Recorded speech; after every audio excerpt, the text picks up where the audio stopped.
Our other big story tonight, thousands of local sailors shove off from Naval Station Norfolk as tensions remain high in the Middle East. USS Gerald R sets sail for deployment halfway around the world. Tonight on Your Side's Nick Broadway has more from the command on what the months ahead could be like for the crew. They're calling it the most lethal and powerful package the Navy has to offer, set out on a regularly scheduled deployment, ready to evolve if things change. Is there anything that either of you want to say to your dad right now? I miss him. As the sun hoists itself above the Hampton Roads Harbor on a steamy summer day, families trudge through the humidity for one last glimpse of their loved ones.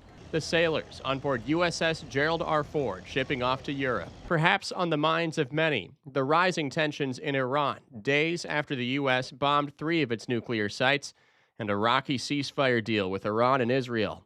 Started early and we'll continue to pray until they go home. You never know what's going to happen. I think the uncertainty is the scariest part. One father we spoke with said there's some relief in knowing his son is on this ship. Because it's the aircraft carrier, I realize if he's going to be on any ship, this will be the safest. It will be probably the furthest from the action because the aircraft take care of everything, and it is the most protected. It's a regularly scheduled deployment set up before tensions rose in Iran. Rear Admiral Paul Lanzalota says those tensions have not changed their plans, but they are ready to shift gears if need be.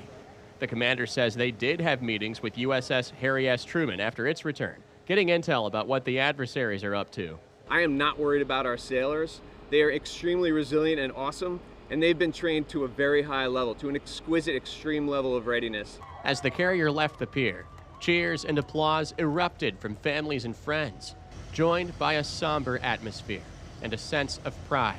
The commander says the deployment usually runs on a roughly 7-month time frame, though that can change.